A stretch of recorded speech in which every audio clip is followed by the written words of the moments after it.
Hi everyone. Today I'm with a friend of mine, Sasha Biskup. Sasha is such an interesting person to talk to, so worldly in his experiences, and just a really nice human being as well. So I think we'll enjoy today's session. Sasha, you were one of the earliest people that headed out to San Francisco and ended up in tech. And I didn't know you until relatively recently, but our paths for the last 15, 16 years or so have almost been in parallel. A brief parallel, I guess, was you ended up at CISO of Fitbit. You were the director of InfoSec at LinkedIn, and you've seen some really interesting stuff. But rather than me paraphrase that, do you want to give everyone a brief history as to how you came into tech and security, and then we'll delve into the meat of the conversation? Yeah, sure. Thanks for the intro. Yeah, it was amazing to have this coincidental, history back from, in the 2000s sometime, and all these people that we know in our network. Yeah, and I guess before that, I'd always been fascinated with computers as a child, and there'd be many people I think have used a Spectrum, but I was a Commodore. I was a Commodore Stellar and a Stalwart, and I just got fascinated with obviously the ability to copy games because we all didn't have lots of income back then, and learning about copy protection and just getting into that whole game, the whole geek kind of area. I had a bit of a break actually, during my teens, and got into playing music a bit more, and got back into computer engineering at university and landed my first job in information security. Um, Prior to that, in the university, I was part of a Blitzen edu.au, I think, security club, and that was or computer club, and that was always fascinating to learn what some people were doing with low-level Unix stuff at that time. Fortunately, in your career, I think often choices you think you made weren't choices that was given to you, and opportunities. And fortunately, a really nice person, Greg Breen, gave me a role as a firewall administrator, Unix script kind of person, and consultants, and ended up security consulting using scanners and all this to companies. And from there, I just stayed in security, and little by little got into more interesting roles. Yeah, so I've had this interesting past. Fortunately, I don't think I was one of the first to go to Silicon Valley, but definitely there was a tranche of us around that. There was an interesting boom time in tech, around 2013, 14, and there was lots of opportunity there. For an Australian, it was really an amazing thing to even, be in the running for a role, let alone land one. And, it was kind of from there all downhill, uphill. So there's two things I'd like to explore here, but we'll come back to the Bay Area in a bit. But we were talking about over another espresso, which, as everyone knows, I'm a bit of a fan of, but ethics in cybersecurity as well. And it's such an interesting thing, isn't it, Sash, that for an area of trust, there's a lot of I don't know, bravado and a lot of perhaps not so ethical things, or certainly not as straight as it could be. What do you think is the root cause of this? Is it ego? Is it overconfidence? Is it the subject matter itself? It's an important area, ethics. I think you touched on perhaps many of the factors there. It's kind of it was a dark art, probably when you founded Seven Safe, and be earlier than that. And so that might have perpetuated into some of the fables, and, hack law, I think, is a term I've heard used recently, perpetuating some perhaps myths. I don't know. But I would also say, my experience, and I reflect back in my career, and I participated in this, and that kind of egotistical, almost competitive hacker security Yes. person, is better almost than an engineer, which is just factually incorrect. And perhaps what you're talking about is a part of that, and I was a part of it. And it's nice to reflect on that and avoid doing things like that. That's interesting. I haven't heard that for a while. Competitive. It is competitive in nature, I suppose, isn't it? The game of the hacker and the bad actor and the good white hat, I suppose, we're not taking this down a technical discussion, but it's that kind of, as you say, perhaps rooted in history. But do you think there's also, there's so much money flowing in cyber now, and there's that kind of trading on fear, uncertainty, doubt, and all that kind of stuff. And, our solution solves everything. Do you think there's a bit of truth in that? I absolutely do. And I think there's evidence in the industry, outside of this chat of certain approaches and perhaps technologies or companies that overpromise. Recently, I've been actually, funnily enough, doing some hands-on coding, and I've got to look at the data very particularly, and looking at how, say, vulnerability companies. I've had to, take a step back and look at how vulnerability management is presented, and the data and artifacts and stuff that you can get, in an automated fashion. And I noticed, while perusing marketing pages, I'm not sure those marketing pages have matched the features or products along the way, or perhaps were written, a while ago. And some of the features that they talk about aren't so effective as they say. And that could be a common thing as well. And I know we've spoken about this recently with, Ollie Whitehouse, and he's at the National Crime Centre in the UK, and this whole notion of the market for lemons, and something I've been educated on, over the years. And the whole market for me buying a used car is, I've got no idea what a good car looks like. So I'm going to go into the market and I'll probably buy an okay car. But what it ultimately does is, brings down the quality of the good people, because no one knows what a good car is, a good secondhand car. So I think there's actually, no, there are truths in that. And it makes it difficult, I would suggest, for organizations to, select technology vendors' approaches to sort out the chaff. Obviously, there's vendor bake-offs and technologies and projects and tasks like that. Perhaps there's more under the hood there that could be looked at. That is interesting. I've got a couple of points I'm writing down my pad here, because let's go straight into them. I'm wondering, Sasha, whether we've got this, kind of compaction of demands on people's cycles of time and on their attention, and the problem space in cyber is just going boom. And so what do people do? They can't keep up with this anymore, because of not necessarily the factors in their control, their own growth, their acquisitions, the diversity of tech space, the depth of each stack, and so on and so forth. So, the natural thing is to reach for the remedy, right? And the remedy may be that SaaS solution. Actually, we ought to talk about SAST later as well. But do you think that's what it is, that people just don't have the resources to be able to solve this, so they reach out for the panacea? And there is no such thing as a panacea, is there? No, there isn't. There's probably a couple of things here. One, actually, I'll just touch on, and experiences me, is I'm, admitting when you make a mistake with a vendor and backing out of as quick as you can. So it's very fortunate these days to get SaaS services that, and the contracts are annual. So at least if you make a mistake, it doesn't really work out, you can just back out of that. And I think that comes with a little bit of humility. Like, why did we spend this money in the first place? Does that make sense?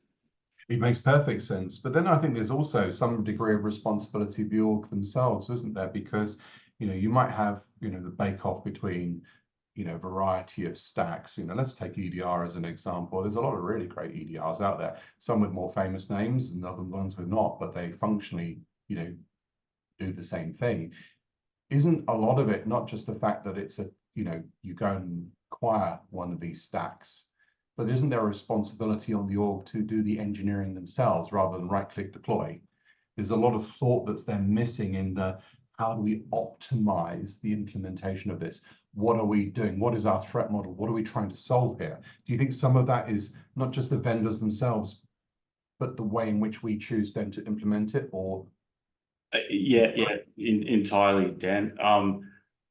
I've experienced a lot, every security solution ultimately needs contextualization for the business, and that requires engineering somewhere along on the path. And then with engineering comes, all the complexities, and the massive, power as well. Yeah. Contextualization leading to engineering, leading to complexities, leading to you need Yes. to invest more. And how do you work out, the efficacy of one, the system's working as it should be, two, the data that you're getting out of it is as expected and is of value. So then how do you reference another data point over here that can maybe bring more context and value to the original data? And well, you need to munge data, JSON, whatever, you need to engineer. And I'm not saying like you should just engineer solutions all the time. Not even close to that. It's a clear business value trade-off of sustainability, everything like that. Legal liabilities of contracts can help with service, all that kind of stuff.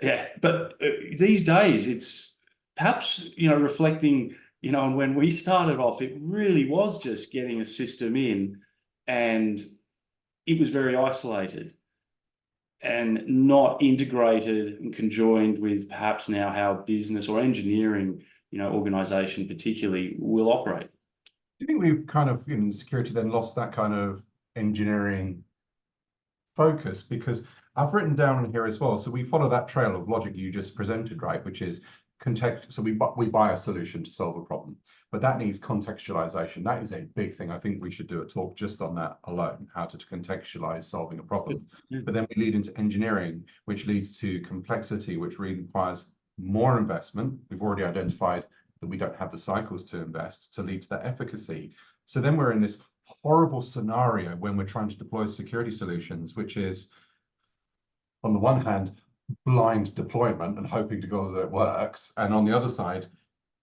being experts in data lakes because of all the sheer amount of stuff that we've now managed to detect and do. We need to do something with it, don't we? Where's the sweet spot, Sash, in that? You've seen this countless times. Where have you found your sweet spot? Well, I think with me personally, my experiences are, really that engineering-led approach, and I don't know if it's not a one thing that fits every organization. Right. There are large enterprises that have large Active Directories. They don't have so much product online. There are companies that are entirely product online, and I think that's probably what I'm more talking about. But the shock, not the shock to me. I can't say that because my old boss at Fitbit would be shocked. But my first day going to work in San Francisco was sitting in the middle of engineers building Fitbit's dev environment, and it soon became very clear who was the most, or who are, and what group is the most important area in the organization, and that was the engineers. And ultimately working with product, because the revenue is so tied to the velocity of engineers. And so what I had to do in my experiences, and further what I learned at LinkedIn from awesome people there, is that symbiosis with engineering. It's non-negotiable. And the more you delay engineers, there's clear manifestation of your slowing velocity of them delivering. But when you look at it under the hood, you're creating friction, as in, so you're irritating people perhaps. And I think what I learned even more at LinkedIn was that horizontal power of SRE, horizontal power of security. And in fact, instead of going and buying solutions, I'd use the SRE's ELK stack to then modify things to find particular fraud. Actually, this is one thing I can remember particularly. All logging, all great. We had all the data. We had to engineer this stuff, automate it, make sure it was repeatable, and mature that stuff. That closed down a security issue, a security risk. If we had a risk register at that time, we did when we went IPO, it would have been in there and then controlled in this manner. Yeah. Interesting. My goodness, my pad's filling with more questions. You've identified here a symbiosis between security and engineering. That's so cool to call out. But then you've got the non-negotiables and you've got this thing of velocity. So my question to you, can security ever in that environment not be a blocker? Uh, And how on earth do you deal with that friction of, not yeah. friction, conflict of interests? I think by virtue it has to be, and by the laws of entropy in the universe, there's always you're adding to the system. Right. The thing is you want to be in harmony with that system as much as possible. For this specific example of building as many security, not tools, wouldn't say that, but processes that help. In fact, everyone across the enterprise, but specifically with engineering, transparently do their job in a much more secure way, but with the result of higher quality. So underneath, you're selling this as reliability and quality, and we all have the same measures of doing things earlier in testing, in quality, in SRE. Fixing things earlier is an order of magnitude 100 times, of cost reduction. Those are some things you can do, but it's always putting the developer first as the user, as the customer. User experience and some things I heard other people talk about is, and something I learned at Microsoft. They've got the most developers in the world. 1% improvement in developer productivity is essential, and that is so. Don't slow down the engineer, as we're saying, and all that's about their workflow. So brutally do not compromise with taking an engineer out of their daily workflow to deal with some sort of security information, unless, with all practical things, they have to keep going further and go to another portal GUI. I don't want engineers having to go to an enterprise security tool interface to look for more data. I want all that data when they build and give it back. Music to my ears. When we were in the early stages of conceiving Chaleit, one of the things we kind of concluded was, other than the ethics, was this concept of being in someone else's workflow. And it surprises me even to this day, very few people in cyber, be it a SaaS company, be it a consulting company, whatever, it's all about their workflow. Isn't it? If you think about it, SaaS, this is our workflow, this is how we do things. If you think about consultancy, it's all, it's in our PDFs and our blah, blah, blahs. Yep. Why is it that people are not thinking about their client and about embedding into their workflow and understanding their kind of flow?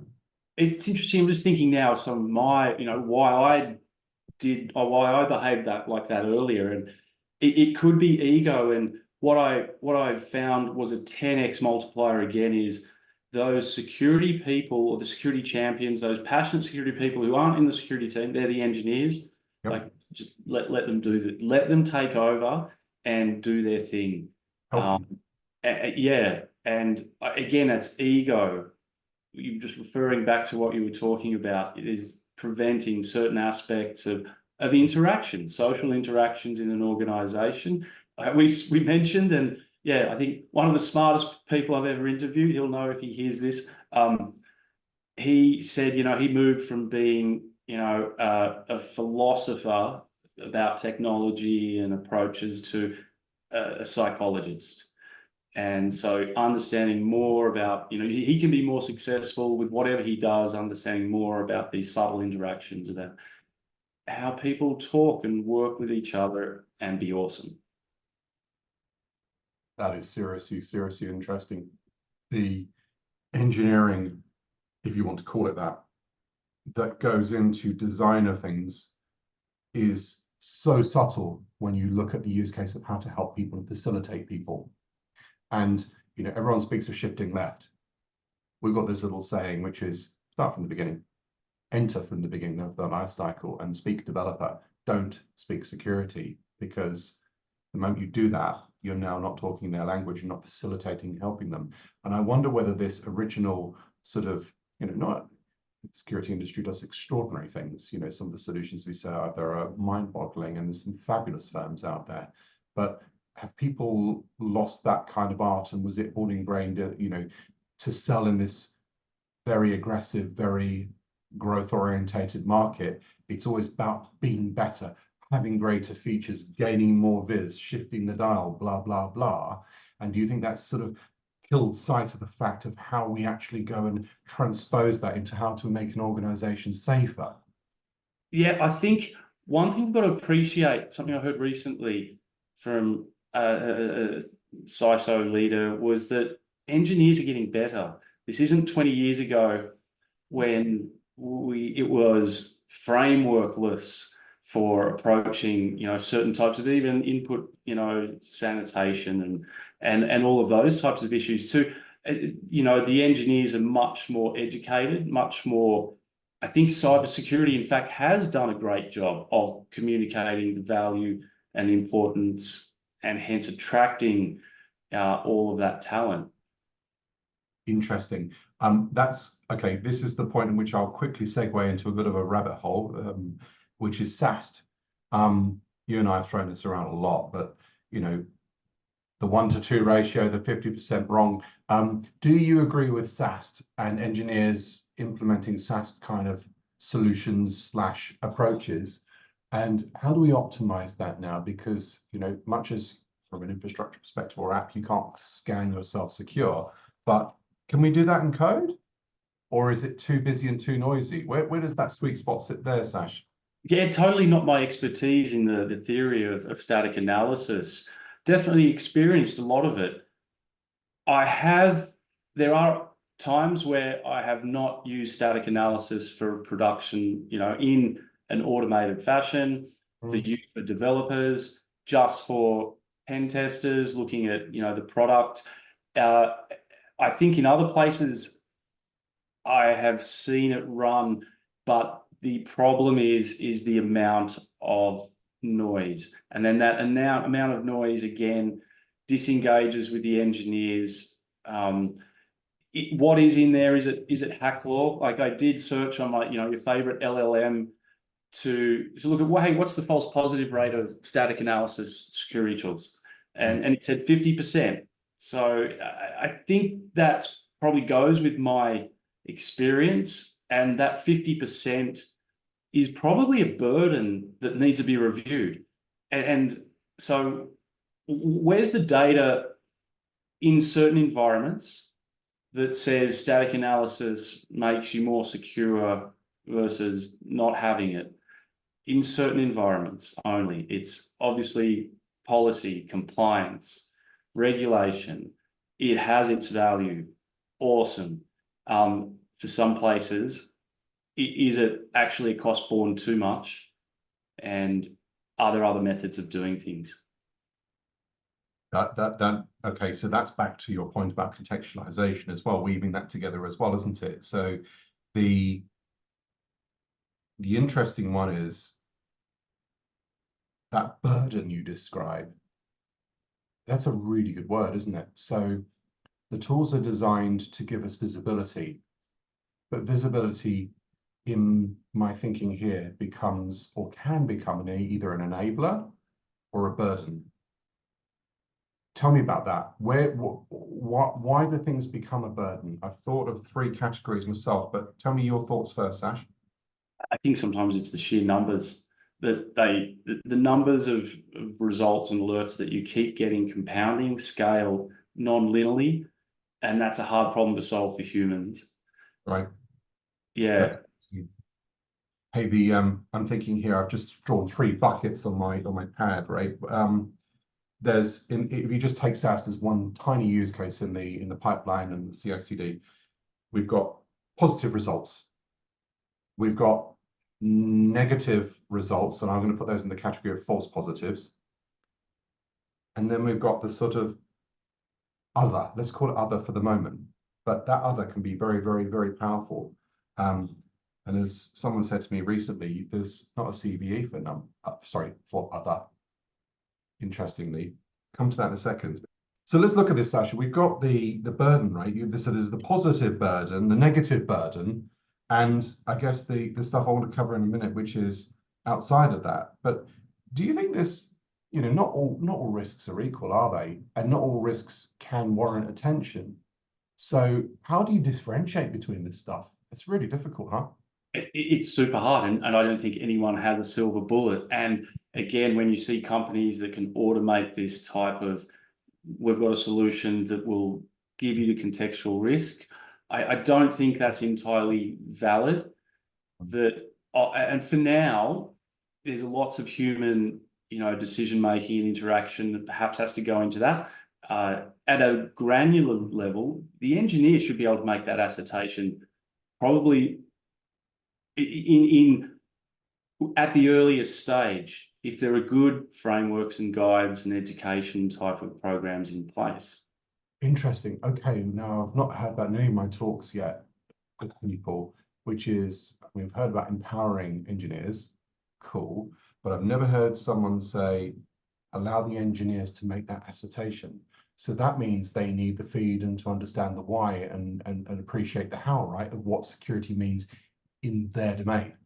Indeed, and I think that's where threat modeling really comes into its play.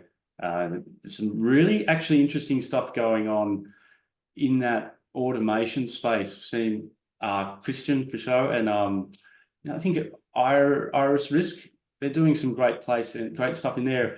Microsoft, spearheaded the whole threat modeling, discipline and activity. And it's got a place there. And again, so that transfers the burden off the security team, hard to scale those services, to the engineer. If they can be doing that as well, this gives more of the context.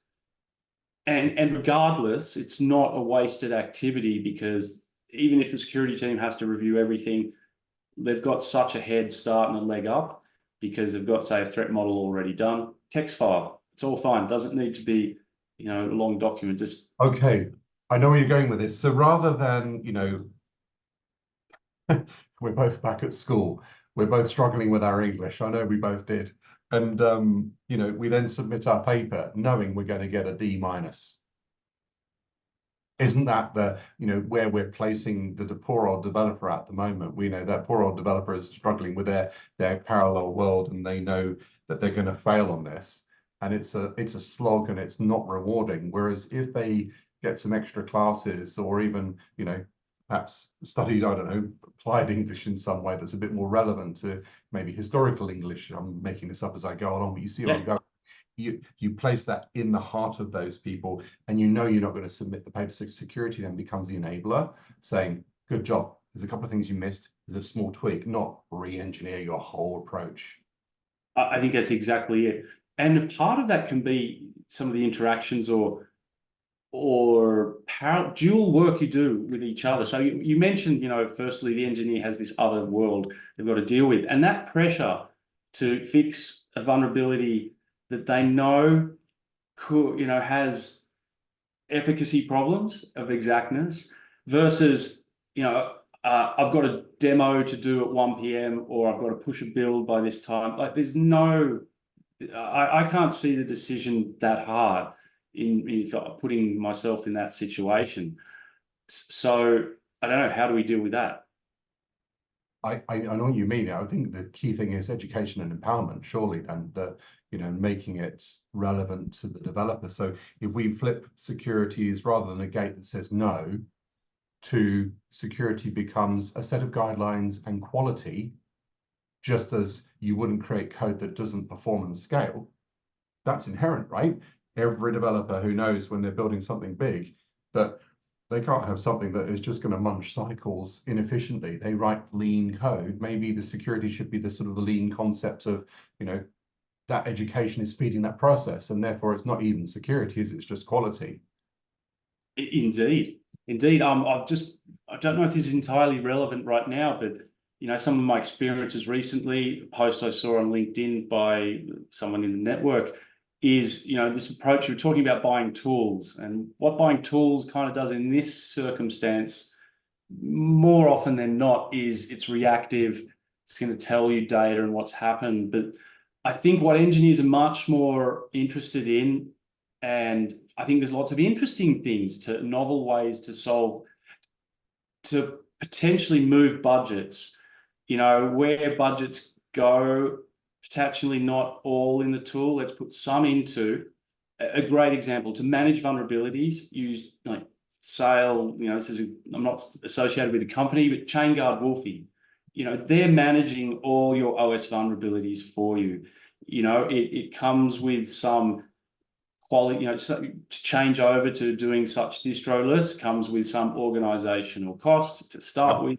Yep. But the impact on burning, like in 12 months, if you've moved every new platform, every new build, every new app that's coming out, every new project to distroless, ChainGuard Wolfie, the tools won't be that busy. It's then all your framework platforms, Spring Boot, etc., that will have some issues, and those libraries, etc. But you've almost solved, like, I don't know, 50% of your vulnerability management. Huge. Well, I like this analogy that someone shared with me once, which is, some things you just take for granted, and maybe that's a very, very good thing once it hits a certain evolution, which is you plug into your electricity. We assume there's a quality tolerance of 220 volts and 50 hertz, thereabouts. There's some degree of error management within the systems and the things we plug in we use. Yeah. But apparently, they don't sit there and blow up when there's a lightning strike or some big demand. It's there, it's to be consumed. So these environments, infrastructure as a service, certified libraries, all those sorts of things, we're reducing our problem surface. So rather than sitting at the end of it going, security says no, and you've got all these problems, or we didn't even detect them. Now we're going, well, we never even relied on it in the first place. That's our architectural thinking, or even our threat model achieves the same thing, right? And what you could be doing, to kind of break that is that, okay, I trust the engineers to go and do all this. And this is actually fun work. Like, let's build all like stable, secure repositories that, images that all the engineers around a company can utilize. And perhaps that's not the role of the security team. It's actually the engineering team. Potentially, though, you've got to fund these initiatives, or you've got to stalk up and influence interest in doing such a thing. But yeah, removing vulnerabilities from larger OSs to these distroless is one aspect of fixing things, preventative, not reactive. That comes from a conversation I had with the CISO this week, which was very, very interesting, right? And it does, it is also a structural design of the way companies are built, which is, where does the budget come from? And so there's this budget of run, ops, cap and OPEX. Then there's obviously project budgets when initiation goes into something, and that's really cool, and they're often really well done. Yeah. But then he was saying that there's no maintenance budget or security problem management, and we'll do a session together on that shortly. But then I was describing that with you, and you said there's also another feature, which is in security, people don't hang around and stay long enough.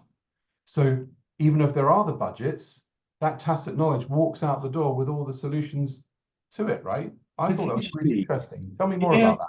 Well, I think there's two things. Is sometimes actually the consultants that come in for that, the first part or two of the project and walk away. But also, like, what you do notice in your career, it's not all the time, but it does happen that someone will either leave during the project, they've got a better offer, moving overseas, whatever, or that part of the project is finished now, that they've spun up and created, and that's what their role was. So all that intrinsic knowledge, again, like the consulting version, it kind of goes. And definitely that is a very old model, I think, for operations to be, extricated from that process from day one. Hence, some of my experiences is where SRE and security in the room at these early meetings, it's such a beneficial, positive meeting. It aligns people so much. Interesting. This is going to touch on another thing that you and I have talked about on a more personal basis, but I think it applies here as well, Sash, which is mastery. That wonderful, wonderful thing where, the modern world's so busy and, killing it and drink from the fire hose and, overachievement and that dreadful word of busy. And busy in cybersecurity is a dangerous word in my book because, well, it implies a whole bunch of other things. But where is the ability for organizations to experience that mastery of delivering something so special and consistent? And the effect of compounding is only, you put $1 in a bank account, that can't compound within 2 or 3 years. It takes longer. There's this balance between people moving on every few years in security, which gives you that breadth and that depth and that exposure, which you just cannot replace, and it's wonderful. Versus, are people there long enough to have the mastery and implement that, and have them for the organization itself to get on top of these problems, because people are focusing on they're letting their intellectual dollar compound over a number of years in the organization, and things get better. Yeah, I think that's a tough answer, like a tough question. Some of the approaches to sustainability, an engineering say for an engineering, or even for an enterprise, your sustainability, your succession planning, but also how you sustain technology in projects has to be, not dependent on particular people running it or certain activities. But I think what you're pointing out to me is retention. Is if you want good people and you want to retain this expertise, it's like, give them the great opportunities to do well. On this craft matter topic, again, learnt overseas is, yeah, the mastery is actually of mastering a craft. Engineering, perhaps other parts of cyber as well. Music, it's a lifelong journey that I think I said, yeah, you'll master when you pass away. And engineering is the same. And so treating it like a craft, so that people have passion with their crafts they want to master, that just honestly energizes people so much, but also that it's a long journey. So, some softer type of skill, I recommend for people is, look at your growth. Where were you a year before? And I think some of these activities help answer what you were talking about. I agree with you. I was just trying to do some mental maths on this. I think we're roughly the same kind of tenure in the industry. I think I've been in this for about 27 years now. And many of the lessons I learned way back at the stock exchange are still applying now, which is kind of, the stacks are different, the tech is different. But I've been building businesses for 23 years now. And I'd say only now that kind of craftsmanship and thinking around in those, because there's only so many cycles, isn't there? You can see if, something gets deployed and then it gets hacked, and you've got to look at the root cause, and you go back and look at this, and you then design solutions that try to fix and address that root cause. Be it whether you build software, whether we build consultancy businesses, whether you build them internally like you have as a CISO. So it takes time for these things. So I love those two phrases, Sasha: a craft, security is a craft, and the mastery that goes on within that. So I'm going to ask you about something very special that you've experienced that many haven't, which is you went to the Bay Area in that magical time. It was a magical time. We've seen some extraordinary things happen, engineering and solutions, but then the security functions that have come out of this as well. What was the essence? What made it so great? What were the biggest highlights for you? Because I feel that can be applied and reapplied again now. What was magic about it? I think it is that the dreams do happen there. It sounds corny, but the no limits approach, the no restraint on ideas, concepts, and clearly that's due to financial differences in Australia. But I think what my eyes were opened up to the most was that I myself was hindering my future, my growth, because of the belief in myself. But the opportunities there and the support and culture you get of challenging you to do better, bigger things, craft, like, hey, there's not enough quality, or, this solution, it's wrong, and getting feedback like that. I think it's a personal thing of growth. That was the scale, simple person from Australia coming to the big smoke, big city, and doing okay, I guess. Also the fact that actually it was two things. So from a cyber point of view, that things like a restaurant, sometimes it looks awesome from the outside, but the back of house, you wouldn't want to eat there if you saw the kitchen. I think there's some sort of analogy there. But yeah, also just the ability for companies and people within the company to innovate, and what leads to, day by day, they're just writing some code for an idea. That idea becomes, hey, it's actually fixing something in the business. And before you know it, the companies open sourcing, services and software that everyone in Australia uses. And that it's people like you and me, brilliant. I mean, sorry, not even to say that, but they're average people like you and me that they wear clothes, etc., don't wear a suit or whatever right now, but they've just got this opportunity to unleash all their awesomeness. And that was just an amazing energy to be around.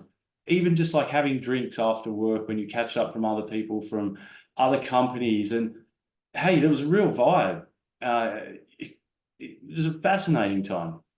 So Sasha, you described this, the Bay Area magic and things like that. But don't you think, perhaps sometimes we need to pinch ourselves and say, actually, we are in a really, really cool area. And it is awesome. There's serious amounts of openness, and there's a lot of engagement, and there's a lot of passion. And sometimes we forget that, and we need to re-engage with that. Are we lucky to work in cybersecurity in such an intellectual challenge? And should it not overwhelm us? Should we sit there and go, actually, this is rather cool. There's some very cool problems to solve here. And actually, in fact, maybe be tolerant of, some communications that come out, the excitement over the latest O-Day, some finding, that it truly is sometimes, a lost art that I'm sure people outside of this problem space are mystified by. Okay. And so, and I think there's that thing.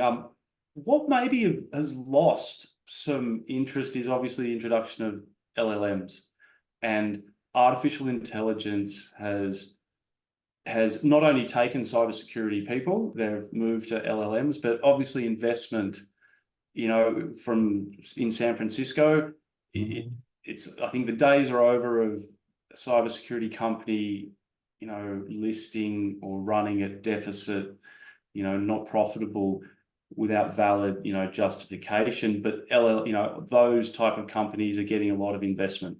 So has a spark taken out of it? I would actually say yes. And you almost get numb of it's another company, particularly in Australia. Last year there might have been a run of companies getting hacked and, credential, password dumps, etc.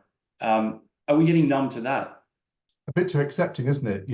There's I want to just slightly extend this interview because it's in this discussion, because you do touch on something which is really, really important, and it's troubling me at the moment. It's almost become, so take your concept of numb.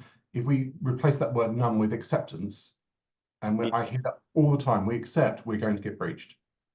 Okay, I spoke to someone yesterday, and I was really, really impressed to hear this. There was a CISO of a very big company, and they said, we don't accept we're going to get breached. Why? It lowers our standards.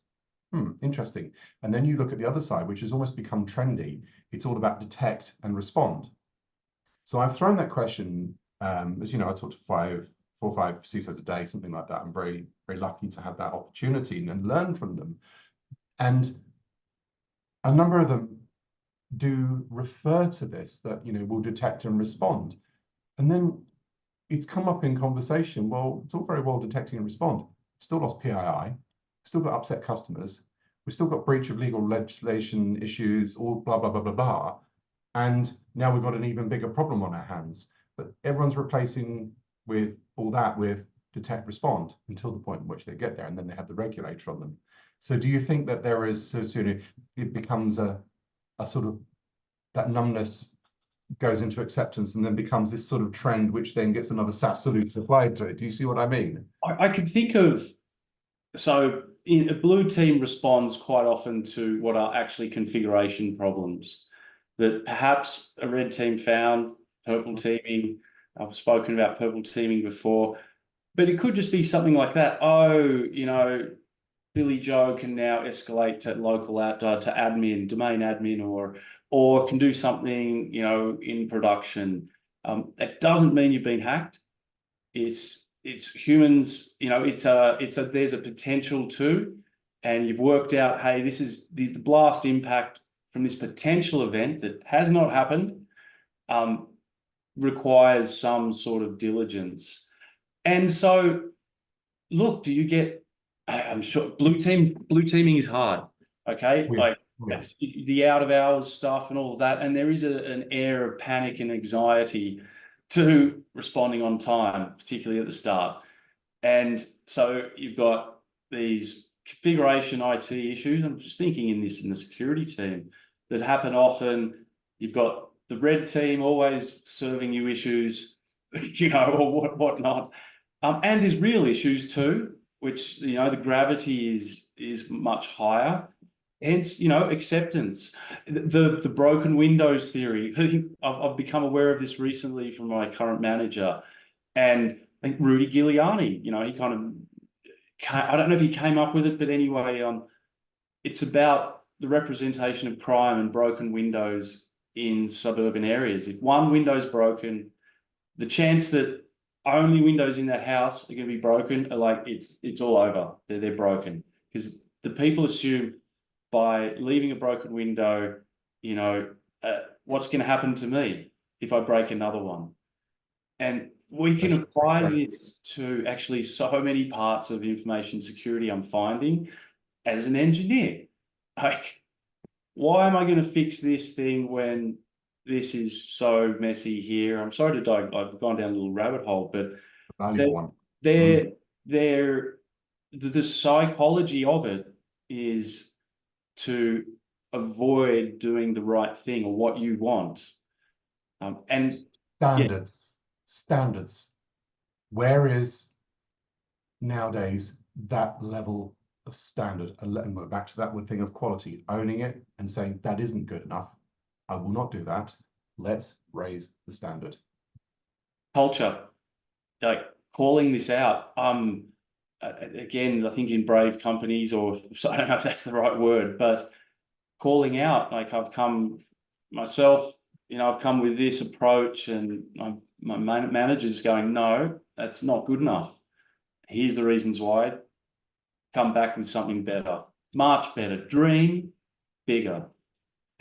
Interesting. And that goes back to our no limits and the awesomeness and the opportunity that sits in cyber that keeps us all here in the first place.